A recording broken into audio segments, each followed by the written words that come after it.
The rain fell in steady sheets, drumming against the pavement as he stood by the towering glass windows of his office, staring out into the city below. The world had never looked so distant, so disconnected. People hurried through the streets with umbrellas, cars sped by, and neon lights flickered in the storm, but none of it mattered to him. Nothing ever had. Love was a lie. People told themselves to feel less alone.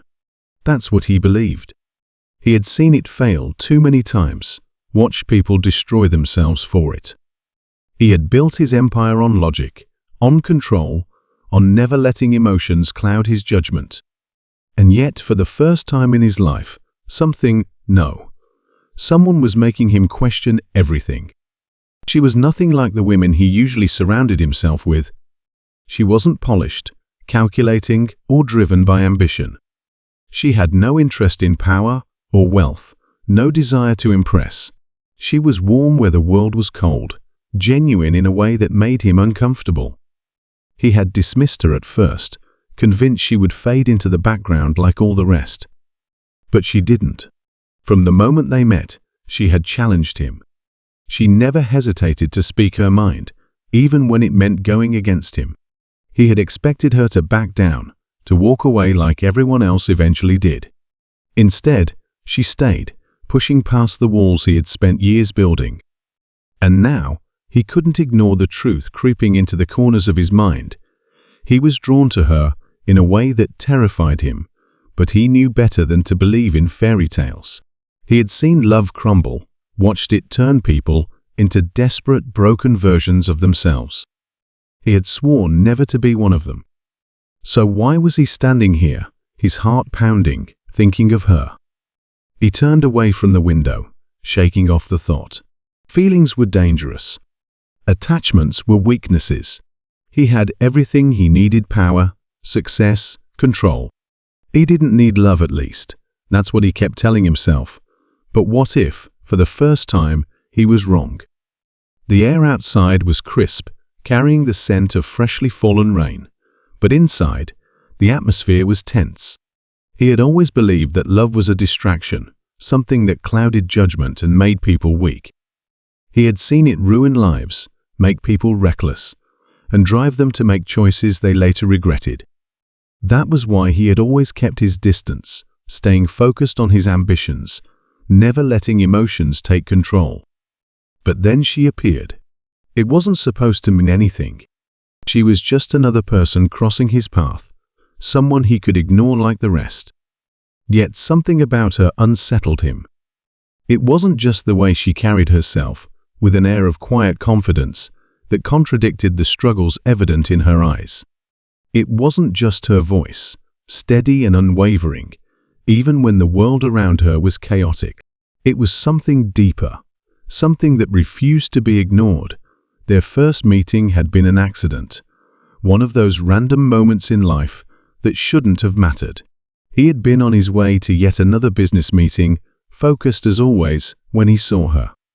She had been arguing with someone, maybe a landlord, maybe an employer, her face a mixture of frustration and exhaustion. He hadn't meant to stop. He hadn't meant to care.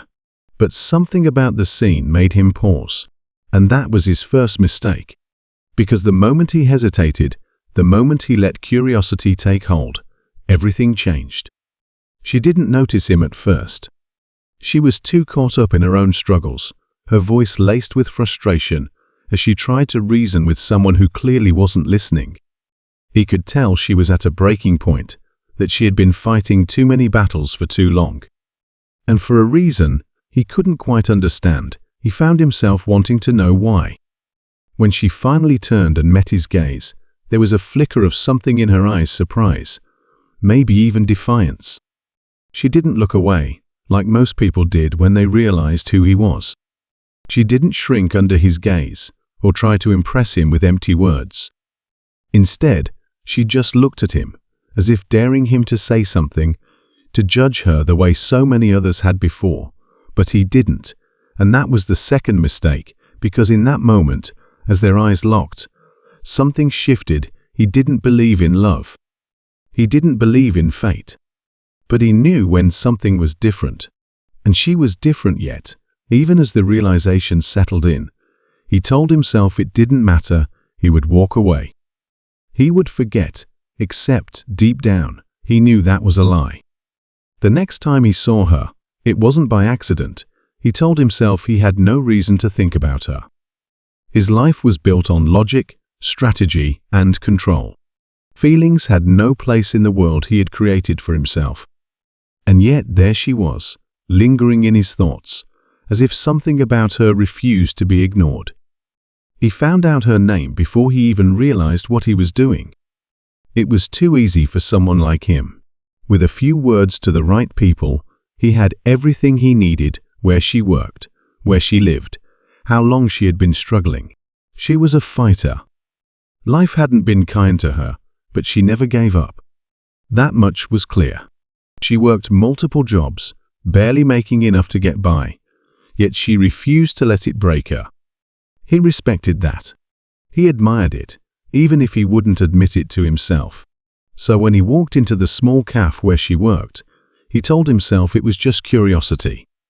Nothing more. She noticed him immediately. Her expression didn't change much, just a small flicker of recognition, before she looked away, as if refusing to acknowledge that he was standing there. He found that amusing. Most people would be desperate for his attention, eager to impress him. But not her. When she finally approached his table, her voice was steady, professional. "What can I get you?" He studied her, searching for something he couldn't quite define. She didn't seem nervous, but there was a guardedness in her eyes, as if she had learned not to expect kindness from the world. "Coffee," he said simply. "Black." She nodded and walked away. No small talk. No fake smiles. Just business. He should have left it at that, but he didn't. When she returned with his coffee, he spoke again. "You don't seem surprised to see me." She raised an eyebrow. Should I be? Most people would have stumbled over their words, unsure of how to respond. But not her. That intrigued him.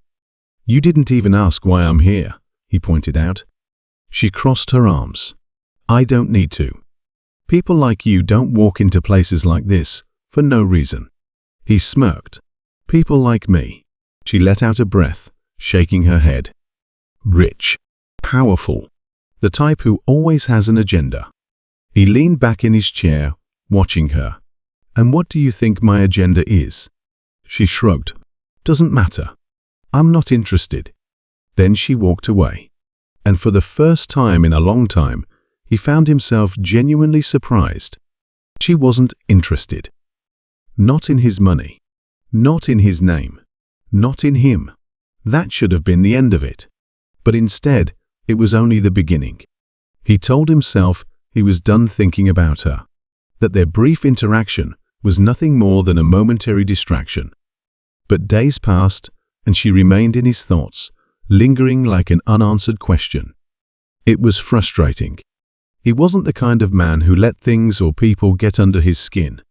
Yet there he was, sitting in his office, staring at his phone, debating whether or not to call in another favor. He had enough information about her already, but it wasn't enough. He wanted to understand why she had gotten to him. And then, almost as if the universe was playing tricks on him, he saw her again. It was late, and he was leaving a high-profile event when he spotted her across the street. She wasn't dressed like she had been at the cafe. She looked exhausted, her hair pulled back, wearing worn-out sneakers and a jacket that barely seemed warm enough for the night. She was carrying a large canvas, struggling to balance it as she walked toward a dimly lit building. Something about the sight unsettled him. He told himself to walk away. But before he could, she tripped on the uneven sidewalk, and the canvas slipped from her grip, hitting the ground. She let out a sharp breath, crouching down to check for damage. Without thinking, he moved toward her. She looked up as he approached, and for the first time, he saw something flicker in her eyes: annoyance, maybe even disbelief. "Are you following me?" she asked, standing up straight. He smirked, shoving his hands into his pockets. "Coincidence?" She narrowed her eyes. "Right. Because billionaires just happen to be in this part of the city at this hour. He glanced around. It was true, this wasn't his world. The sidewalks were cracked, the buildings worn down, the neon signs flickering from age. But she belonged here. And for some reason, that made him want to understand her even more. He ignored her question and instead looked at the canvas she was clutching. Is it damaged? She hesitated before glancing down at it. No, just a little scratched on the edge. He tilted his head. You're an artist. She sighed. What do you want? He could have walked away, could have let the moment end, but instead, he found himself saying something unexpected. I want to see your work. She blinked, clearly caught off guard. Why? He didn't have an answer. At least, not one that made sense. Curiosity, he finally said. She stared at him for a long moment before shaking her head. I don't sell to people like you. He raised an eyebrow. People like me. You collect art for the price tag, not because you actually care about it, she said flatly. I'm not interested in being someone's investment. He couldn't help but laugh at that. You think I'm here to buy something? She crossed her arms. Aren't you? For once, he didn't know what to say. Because the truth was, he wasn't sure what had brought him here. Before he could respond, a door creaked open nearby. An older man stuck his head out, looking between the two of them. Everything okay? She turned toward the man and nodded. Yeah, I'm coming in. The man eyed him suspiciously before disappearing back inside. She looked at him again, shifting the canvas in her grip. I have work to do. And just like that, she walked away. He stood there for a long moment, watching her disappear into the building. This should have been the end of it. But instead, it was another beginning. Because now, he wasn't just intrigued, he was determined. Days turned into weeks, but he couldn't shake the thought of her. No matter how much he tried to immerse himself in his world of high-stakes deals and exclusive events, she remained at the back of his mind like a puzzle he couldn't solve. She was different from anyone he had ever met, unimpressed by his wealth, uninterested in his influence. And that intrigued him more than he cared to admit. He found himself circling her world, watching from a distance. He told himself he was just curious, that he wanted to understand what made her so compelling. But deep down, he knew it was more than that. It wasn't just curiosity, it was something he wasn't ready to name. Then one evening, he saw something that made his chest tighten. She was arguing with someone outside the small gallery where she displayed her work. The man, dressed in a suit that didn't quite fit, leaned in too close, his voice low but insistent. She took a step back, her posture tense. But she didn't look afraid, she looked furious. He moved before he even thought about it. Is there a problem here? His voice was calm, but there was an edge to it. The man turned, his expression shifting from frustration to something more calculating. This doesn't concern you. It does now, he replied, his gaze sharp. She exhaled, rubbing her temple. It's fine, she muttered, though he could tell she was lying. The man scoffed, adjusting his tie. She still owes us. A deal's a deal. His jaw tightened. What kind of deal? The man's smirk deepened. Not your business. He turned to her, waiting for an explanation, but she looked away. That told him everything. I suggest you walk away, he said to the man, his voice cold. Because whatever you think she owes you, it's over. The man hesitated, sizing him up, then let out a low chuckle. Big words, but this isn't your fight. He stepped forward, his presence enough to make the man shift uncomfortably. It is now. There was a long pause before the man scoffed again and turned to leave. She knows where to find me, he muttered over his shoulder. When he was gone, she finally looked at him. I didn't ask for your help. No, but you needed it. She let out a frustrated breath. You don't understand. Then explain it to me. She hesitated before shaking her head. It's complicated. He studied her for a moment, then nodded. Fine. I'll wait until you're ready. She frowned. Why do you care? He didn't answer, because he wasn't sure himself. Instead, he simply said, because I do. She looked away, something unreadable in her expression. I have to go. He let her walk away, but he knew this wasn't over. If anything, it was just the beginning of something bigger than either of them realized. He watched her disappear down the street, the weight of their conversation pressing on him more than he expected. Something wasn't right. She was in trouble, that much was clear. But why wouldn't she tell him? And who was that man? The way he spoke, the way he looked at her, it wasn't just business. There was something more, something dangerous. He tried to push it from his mind, but he couldn't. Over the next few days, he found himself distracted, going through the motions of his usual routine, but unable to focus. Every meeting felt pointless, every deal hollow. He had spent years building an empire, convincing himself that power and success were all that mattered. But now, for the first time, he felt like he was losing control of something that truly did. Then, late one night, he received a message. Come to the gallery. Alone. His stomach tightened as he stared at the screen.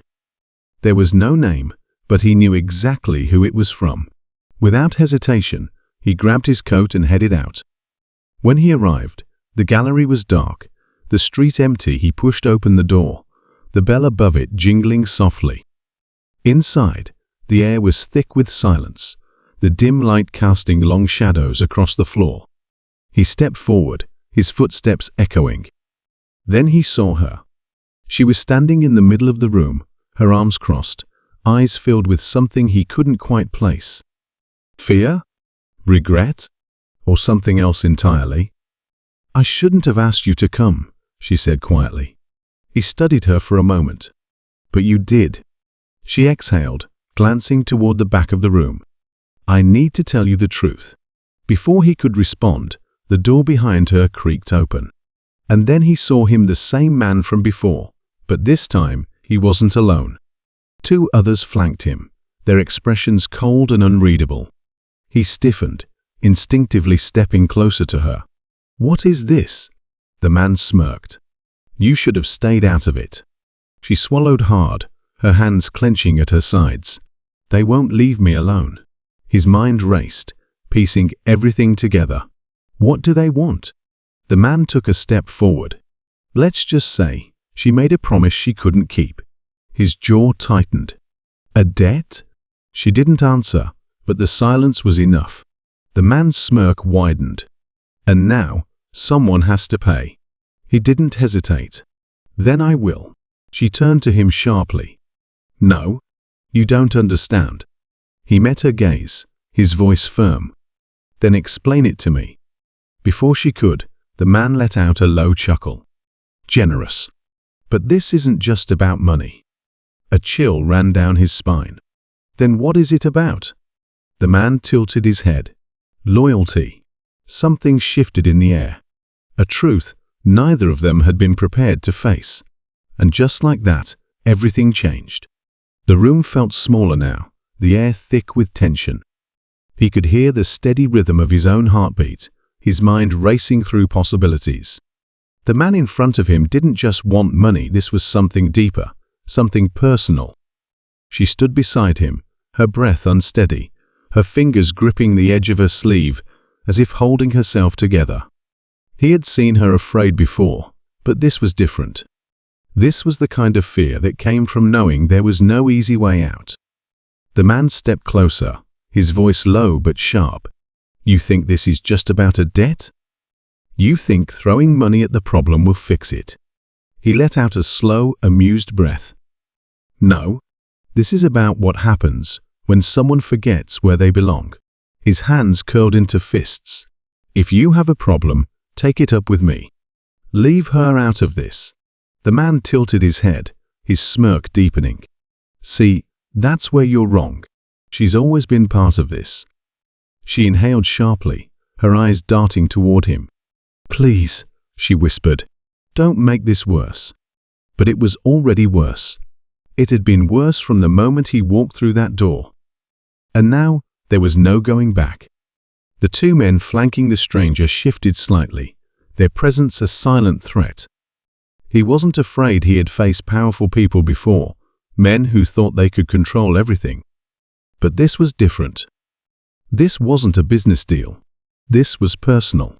She took a small step in front of him, her voice shaking. "I'll go with you. Just let him leave." Something inside him snapped.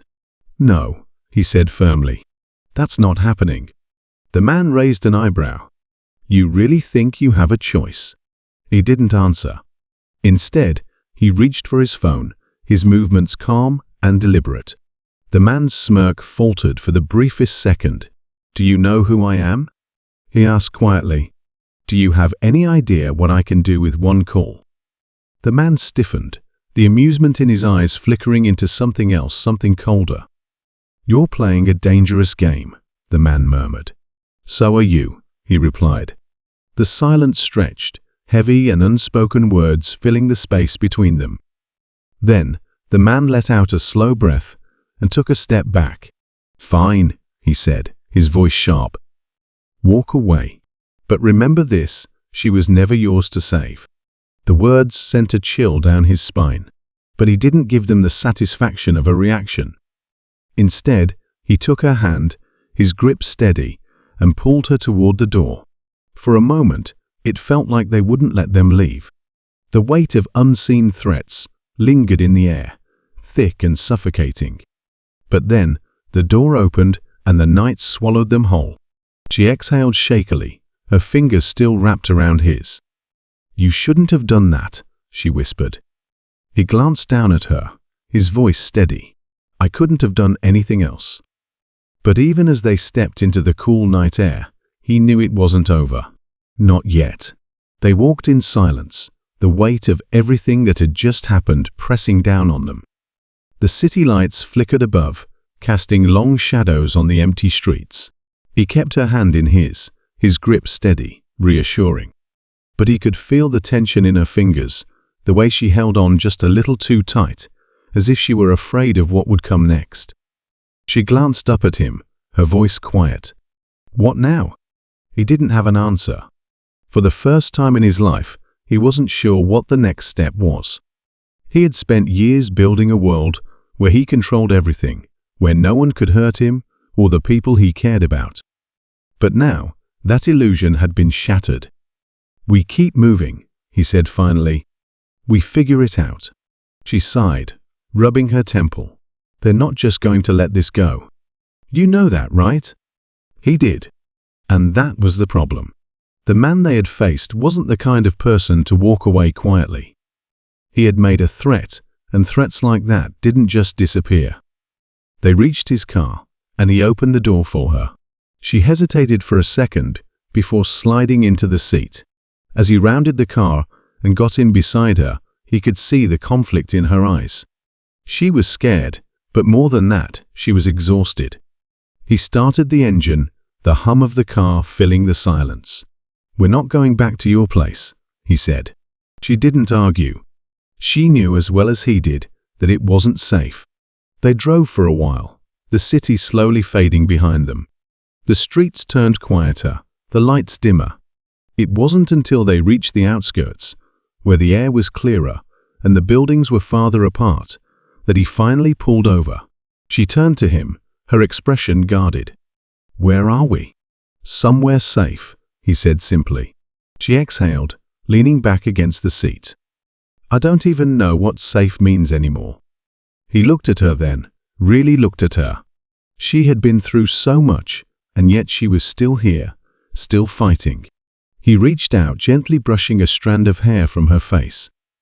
"It means I won't let anything happen to you," he said softly. Her eyes met his, and for a moment, the weight of everything else faded. She swallowed hard, then nodded. "Okay." They sat there for a long time, neither of them speaking. There was too much to say, and yet words felt useless now.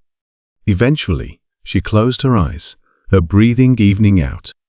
He watched her for a while, making sure she was really asleep, before he finally let himself relax. But even as he sat there, staring out into the night, he knew this wasn't over. They had won the battle, but the war was still waiting.